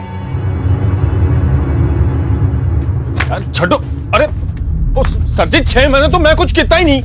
आप देख लो, मैं जेल भी पूरा काट के आया। जेल भी तुझे देखने को तरस रही है। बोल, क्या किया तूने सोनू के साथ? सोनू? और कौन सोनू साहब जी, कौन सोनू? मेरा किसी सोनू वोनू से कोई वास्ता नहीं, मैं नहीं कहीं जा रही। तू चलेगी तुझे घसीट कर ले जाऊं। निर्मला, सीधी जाओ और सीधे सीधे इनके सवालों का जवाब दे। अरे पर मैडम जी, आपने मेरे को वापस बुलाया तो मैं आई। अब ये सोनू कहाँ गया, क्यों गया, मेरे को क्या लेना देना उससे? तुसी शुरू करो सर जी। मारो, पीटो, कुटो, बचपन तो लेके आज तक जदों भी मैं पकड़ा गया हूं ना, किसी फिल्म की स्टोरी की तरह पूरा दा पूरा कांड मैंने पुलिस में दस्या है। किसी तो भी पूछ लो आप जाके बाहर। लेकिन सर जी, इस वेले मेरे को कोई स्टोरी नहीं है, क्योंकि ये सोनू है कौन मैनू नहीं पता सर जी। स्टोरी तो है गौतम, लव स्टोरी। निर्मला जो बहुत खफा थी सोनू से, क्योंकि जहां वो पहले काम करती थी उसकी जगह पर सोनू को रख लिया गया था। और रख लिया गया होगा सर जी, पर तुसी खुद ही सोचो, एक नौकर ते नौकरानी दे 2 टके ते झगड़े दे विच मैं मर्डर शर्डर क्यों करूंगा सर जी? मर्डर की बात तो मैंने अभी तक कही नहीं थी। गायब कहां ना सर जी? अब इंसान के बच्चे को कोई जेब विच रख के तो गायब करता नहीं है, इसीलिए मैंने कहा मर्डर। साहब, आप इस थाने में ईमानदारी से काम करते हैं सालों से, फिर बड़े साहब आपको हटाकर किसी एरे गहरे को आपकी कुर्सी पर बिठा देते हैं। आपको गुस्सा आएगा कि नहीं आएगा? तो तुझे सोनू के साथ इतनी ज्यादा नफरत थी? मैं रंजीत साहब और कविता मैडम के घर सालों से काम करती थी, फिर 2 साल पहले किसी ढाबे से उठा लाए उस सोनू को, और 2 साल के बाद तूने उसे उठवा लिया। अब तू मुझे साफ साफ बता निर्मला, इस गौतम के साथ मिलकर सोनू के साथ तूने क्या किया? मुरब्बा बना दिया उसका साहब, अब पराठों के साथ निकल गई। लाश कहाँ है उसकी? अरे साहब, रोज एक काम हाथ से जाता है तो 4 काम हाथ आते हैं। अब कविता मैडम ने खुद मुझे फोन करके वापस बुलाया तो मैं काम पर गई। भला मैं सोनू को क्यों मारूंगी साहब? किसी पागल कुत्ते ने थोड़ी काटा है मुझे। ये बोले तो ठीक, वरना इसका अच्छी तरह से मुरब्बा बनाओ और इसी को चखा दो। ले जाओ इसे। अरे साहब, सोनू कोई दूध पीता बच्चा थोड़ी है साहब, मैं उसे क्यों मारूंगी साहब? भाग गया होगा किसी के साथ।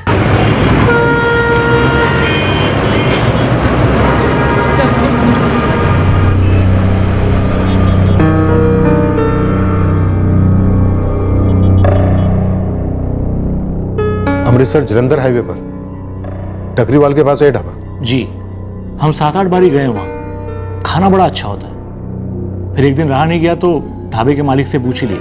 वो बच्चा है जी अभी, लेकिन बाबा जी की मेहर है उस पर, और उसके हाथों में तो मैजिक है जी, मैजिक। फिर देर किस बात की पाजी, एक बारी मिलाई दो।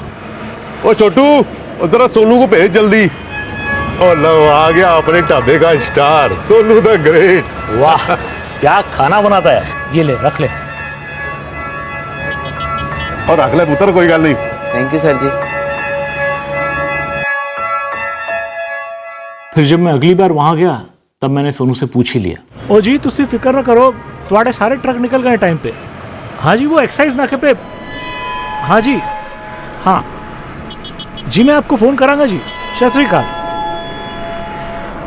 ओए सोनू जी, यहाँ तो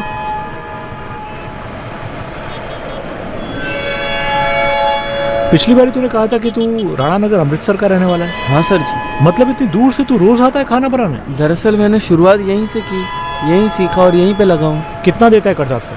2000। क्या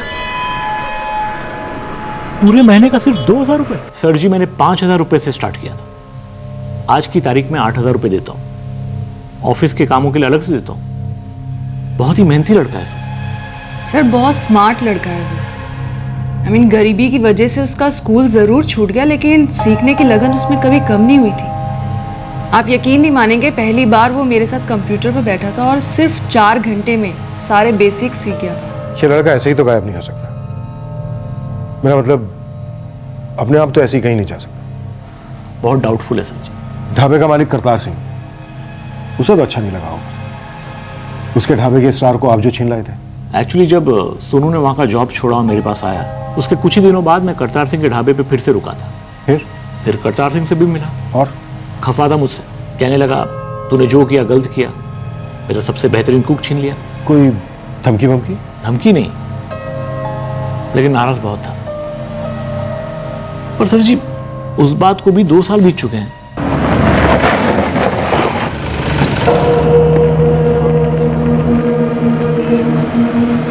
सर जी मैंने धमकी दी थी, और उस आदमी को नहीं, सोनू को दी थी धमकी। और चल दफा हो यहाँ से, नहीं करता तेरा मैं हिसाब। की कर लेगा तू? पाजी ऐसा तो ना कहो पाजी, मैंने इतने सालों इतनी मेहनत से आपके यहाँ काम किया है, खाना बनाया है, वो भी इतने कम पैसों में। ओ चुप कर कमीनिया, खाना बनाया है। और प्याज और लहसुन के बीच का फर्क नहीं मालूम था तेरे को।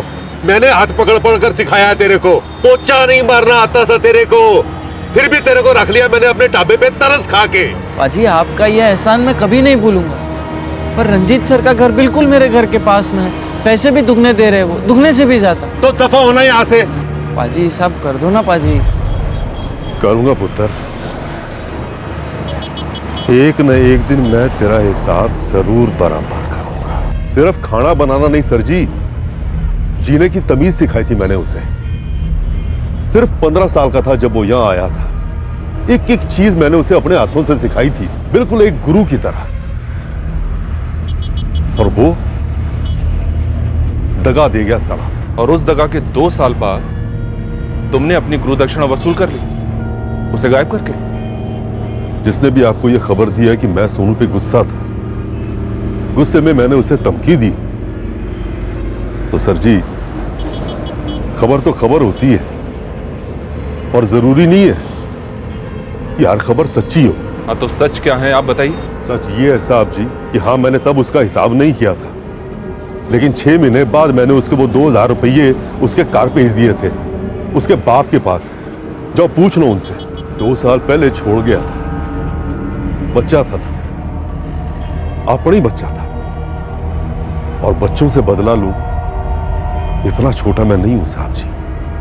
ये सोनू वाकई में गुमशुदा है, या फिर ये एक मर्डर केस है जिसे हम एक मिसिंग केस समझ रहे हैं? लेकिन मर्डर की तरफ अभी तक कोई ठोस इशारा तो नहीं मिला है सर।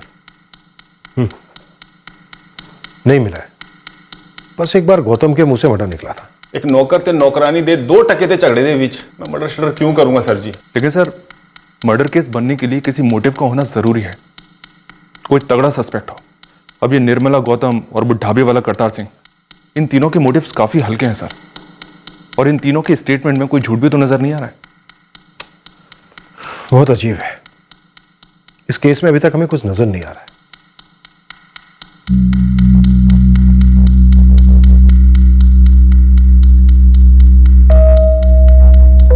एक महीना हो गया आज। ऐसा क्या काम रहा होगा जिसके लिए सोनू ने मैडम जी से 3000 रुपया लिया, बिना कुछ बताए कहीं चला गया।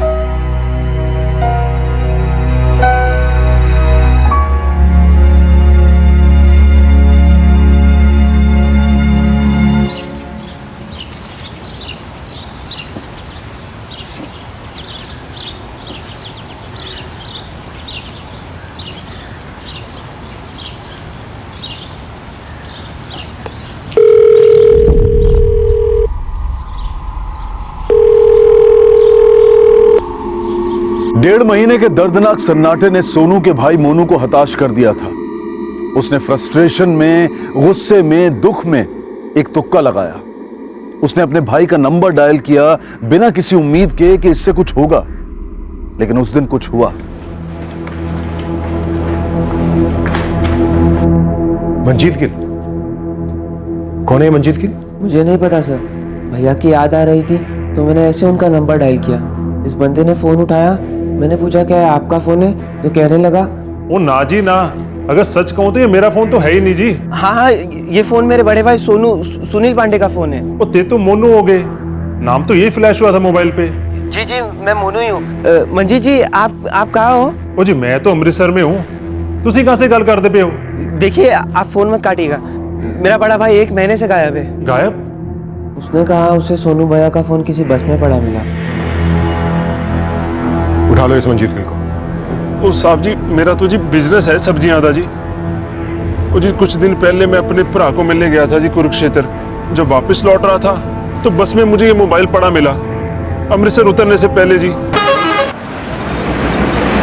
सदर बाजार आ गया जी। वो सदर बाजार उतरने वाला कोई है? हाँ जी, मुझे उतरना है।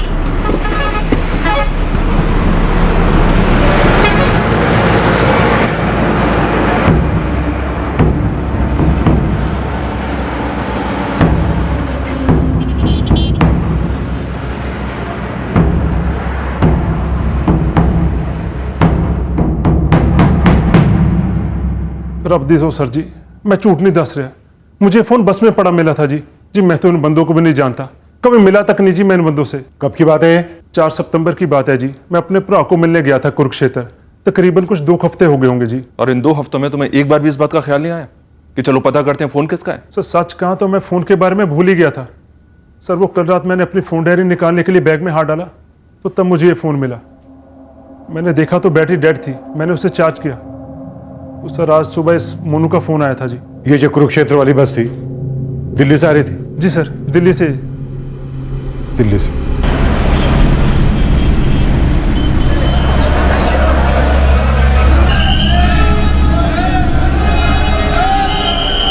अमृतसर सेंट्रल बस अड्डे से कांटेक्ट हुआ। उनका कहना है कि कंडक्टर्स और ड्राइवर्स तो चेंज होते रहते हैं, पर वो बस दिल्ली अमृतसर रूट की ही बस थी। और सर ये मंजीत, ये तो कुछ भी याद नहीं कर पा रहा है कि वो बस कौन सी थी। हाँ लेकिन फोन तो उसे बस में ही मिला था ना। मैडम जी प्लीज जरा जोर देकर याद कीजिए ना। सोनू भैया ने एक बार भी दिल्ली जाने का जिक्र नहीं किया। नहीं मोनू, उसने बस यही कहा कि पापा का कोई काम है, 3000 रुपए लिए मुझसे, लेकिन ये बताया नहीं कि वो जा कहाँ रहा है या कब लौटेगा। पता ही नहीं चल रहा है कि सोनू भैया दिल्ली क्यों गए थे। क्या हुआ? दिल्ली तो अमृतसर बस में सोनू का फोन मिला उन लोगों को। मतलब किसी और के पास था? कोई मंजीत गिल अमृतसर का, उसे मिला फोन उसका। फोन भले ही दिल्ली घुमाया हो सूरी, पर मुझे लगता है कि सोनू कभी अमृतसर से बाहर गया ही नहीं, वो यही है। सर एक फिल्म देखी थी मैंने जिसमें क्रिमिनल्स पुलिस को गुमराह करने के लिए अपने ही किसी आदमी का फोन बस में छोड़ देते हैं। मुझे लगता है सर कोई फिल्म की इस कहानी से बहुत ज्यादा इंस्पायर हो गया है। और हम फिल्मी पुलिस की तरह गुमराह हुए हैं सूरी। अभी तक हम कई काल्पनिक थ्योरीज पर काम कर रहे थे, जबकि सच कहीं और ही छुपा है।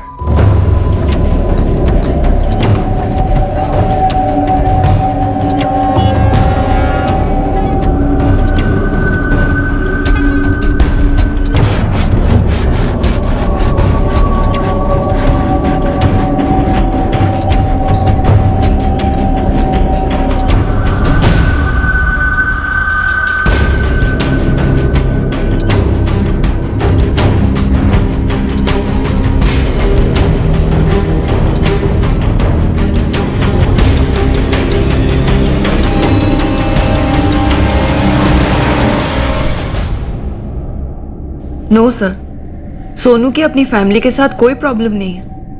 वो तो अपने माँ बाप को, अपने छोटे भाई को बहुत प्यार करता है। सोनू ने बताया नहीं था कि वो 3000 रुपए क्यों ले रहा है?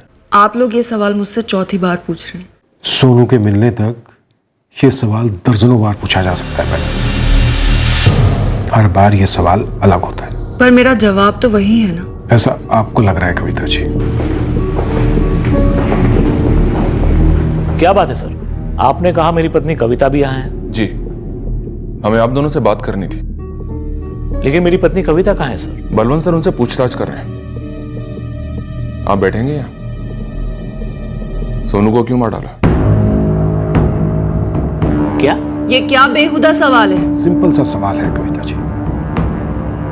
सोनू को किसने मार डाला? आपके हस्बैंड ने या फिर आपने? आप अपनी नाकामी छुपाने के लिए इस हद तक गिरेंगे? हम पर आरोप लगाएंगे? आरोप नहीं लगा रहे रंजीत ठकराल, जो हकीकत है बस उसकी डिटेल मांग रहे हैं। अरे कौन सी हकीकत? वही जो तुम्हारी पत्नी कविता हमें साफ साफ बता चुकी है कि तुमने सोनू का कत्ल कर दिया। क्या? क्या? मेरे हस्बैंड ने कहा कि मैंने सोनू को मारा? जी, और उन्होंने ये भी कहा कि दिल्ली अमृतसर बस में सोनू का फोन आपने रखवाया था। तुम्हारी पत्नी कबूल कर चुकी है कि तुमने ही सोनू को मारा है और तुमने ही सोनू का फोन उस बस में रखवाया। Nonsense, absolutely nonsense. अब हमें साफ साफ ये बताओ कि तुमने उस फोन को खुद बस में रखा था या किसी को भेजा था? ये सरासर झूठ है।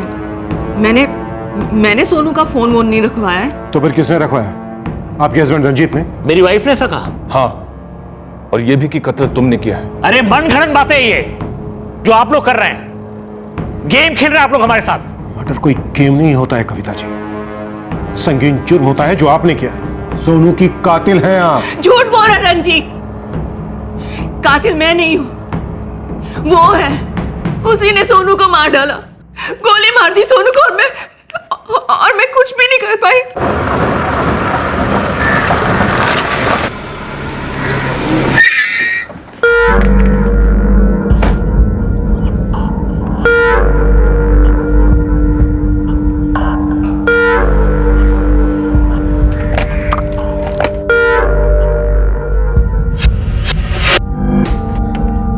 नॉट बैड, तुम तो बहुत जल्दी सीख रहे हो। मैंने पहले भी थोड़ा सीखा है ना मैडम जी, स्कूल में। तो अगर मैं तुम्हें कहूँ कि मेरे लिए ये ऑनलाइन ट्रांजैक्शन कर दो तो कर पाओगे?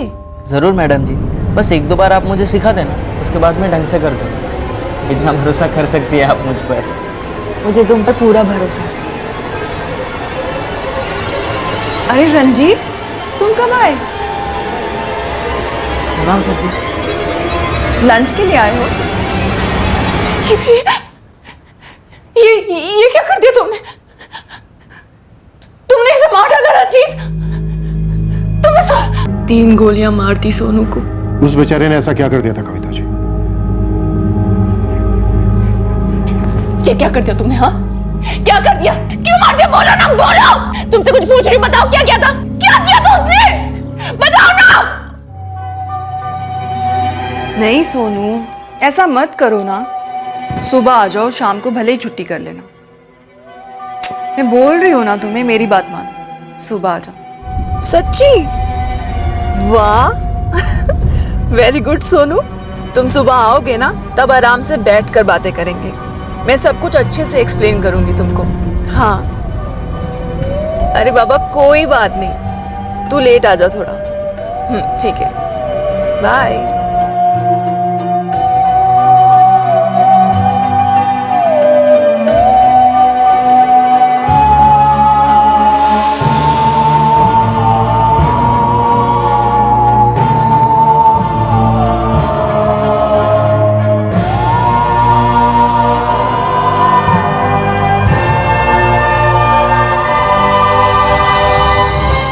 इतना गुस्सा अंदर दबा के रखोगे सर जी तो नसें फट जानी आपकी, और फायदा किसका होना है? उसी का। देखो सर जी, भाभी जी घर पे अकेली होती हैं और ये लड़का मौका देख के चौका मार रहा होगा, और हो सकता है भाभी जी अपना अकेलापन दूर करते करते आ गई हो उसके शिकंजे में। लड़का बहुत तेज है सर जी, मेरी ठोकने से कुछ नहीं होना सर जी। ठोक दो साले नू। क्या कह रहा है जसवंत? सही कह रहा हूं सर जी, निकालो बंदूक और ठोक दो साले नू। ना रहना बांस और ना बजनी है बांसुरी। तुम पागल हो गए हो रंजीत? हाँ, पागल हो गया हूं मैं कविता। पिछले 6 महीने से तुम दोनों के बारे में ये सोच सोच के कि तुम दोनों के बीच में क्या होता होगा, इस घर में, इस कमरे में, इस बिस्तर पे। इतनी गंदी बात तुम सोच भी कैसे सकते हो? अरे ये मुझे अपनी बड़ी बहन मानता था। मैं तुम्हारा वहम दूर कर देती। तुमने कुछ सोचा नहीं, कुछ बोला नहीं, और गोली चला दी। क्या तुम दोनों के बीच में कभी कुछ नहीं था?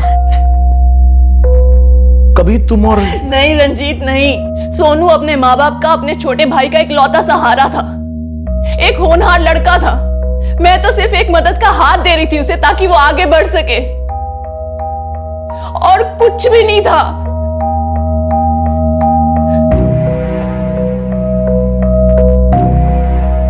देखो सर जी, जो होना था वो हो गया। अब मरे हुए को जिंदा तो कर नहीं सकते, तो अब कुछ तो करना पड़ेगा। कुछ ऐसा करना होगा कि लगे जो हुआ है वो कभी हुआ ही नहीं।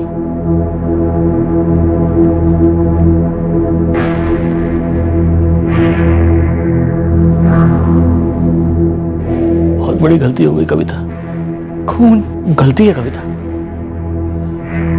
देखो कविता, हस्बैंड होना तुम्हारा, हमें पूरी लाइफ एक साथ गुजारनी है। प्लीज मेरी मदद कर दो। ऐसा सोचो कुछ हुआ ही नहीं है, कुछ नहीं हुआ है कविता। प्लीज मेरी मदद कर दो प्लीज।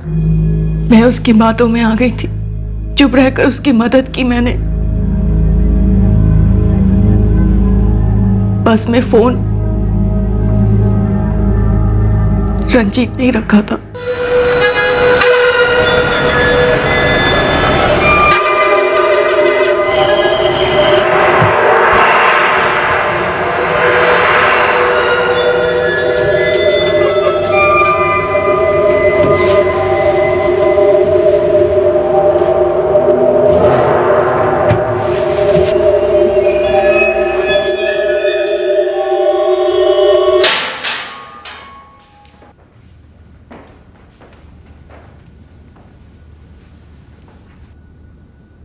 तुम दोनों को क्या लगता है कि हमने तुम दोनों की अलग अलग क्वेश्चनिंग करके तुम दोनों को आपस में भिड़वा दिया और सच सामने आ गया? नहीं, दरअसल तुमने खुद अपने आप को हमारे हवाले कर दिया। दिल्ली तो अमृतसर बस में सोनू का फोन मिला उन लोगों को। मतलब किसी और के पास था? अमृतसर का ही कोई मंजीत गिल है, उसे मिला था सोनू का फोन। जसवंत ने कहा था कि बस से अलग अलग रूट पे भेजी जाती है। अब पूरे फंसे, फोन पुलिस के हाथ लग चुका है, अब क्या करेंगे? मुझे नहीं पता रंजीत, तुमने जो किया वो गलत था, और आज तक जो हमने किया और जो करते आ रहे हैं वो भी गलत ही है। देखो कविता, जो हो गया सो हो गया, ठीक है ना? अब बस हमें शक से बचना है और पुलिस को हमसे दूर रखना है। कब तक शक से बचते रंजीत? अपने किए से कब तक भागते? हमें तुम दोनों पर पहले से ही शक हो गया था कि इन मीठी मीठी बातों के पीछे कुछ तो है जो बहुत खट्टा है, इसलिए हमने तुम दोनों पर पैनी नजर रखी हुई थी।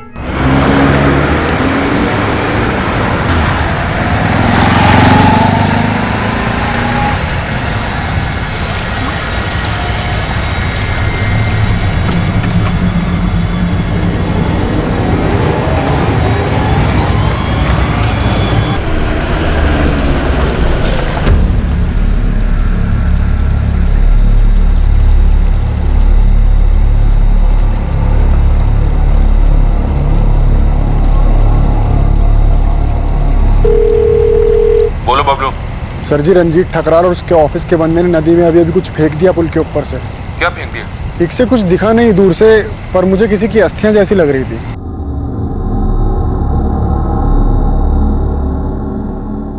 जसवंत, बाई चांस अगर पुलिस को हम पे शक हो गया तो घर की तलाशी हो सकती है, और सामने वाले प्लॉट की भी। तुम आज रात घर आ जाओ, अस्थियां खोद निकालते और फेंक देते कहीं। पुलिस की डाइविंग टीम द्वारा लंबे सर्च ऑपरेशन के बाद भी पुलिस को सोनू की अस्थियां मिली ही नहीं, जो रंजीत और जसवंत ने उस नदी में फेंकी थी। और जिस गड्ढे में सोनू के शव को दफनाया गया था, फोरेंसिक टीम को वहां से बाल, नाखून और थोड़े ब्लड सैंपल्स मिले। वो टिफिन तैयार करना, रंजीत का फोन आना, 3000 रुपए मांगना, घर के काम वाली बात, सब कुछ मन गढ़ंत था ना कविता जी? उसने 3000 रुपए मांगे थे, सुबह सुबह आते ही मांग लिए थे सर। क्यों चाहिए थे उसे 3000 रुपए? वो पापा का बर्थडे आ रहा है ना मैडम, तो उनके लिए कुछ लेना है। अच्छा, क्या गिफ्ट ले रहा है वैसे पापा के लिए? Mobile phone madam. उनका वाला फोन तो इतना घिस गया है, 6 महीने से तो रबर बैंड बांध रखा है उन्होंने, और उस फोन से ठीक से बात भी नहीं हो पाती है। ये ले, बहुत अच्छा बच्चा है तू। Thank you madam. तो ये थी सारी सच्चाई।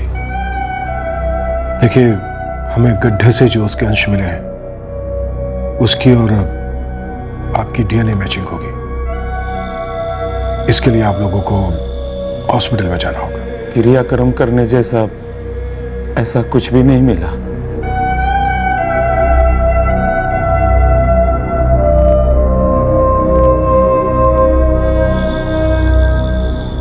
सभी आरोपियों पर आईपीसी की धारा 302 के तहत मर्डर के और धारा 201 के तहत सबूत मिटाने के चार्जेस लगाए गए हैं। डीएनए टेस्ट के रिजल्ट्स अभी आने बाकी हैं।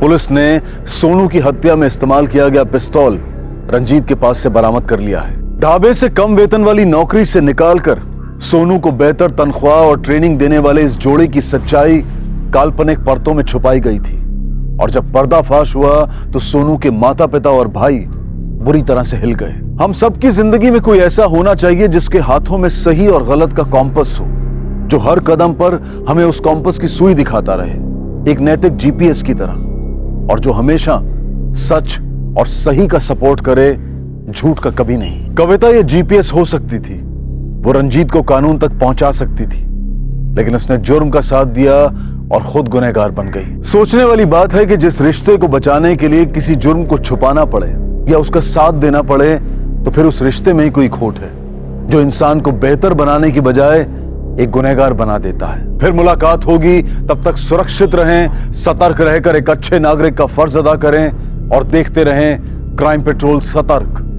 सबक एक को, सीख हम सबको। जय हिंद। इस तरह के और भी एपिसोड देखने के लिए हमारे चैनल को सब्सक्राइब करें और बेल आइकन दबाना ना भूलें।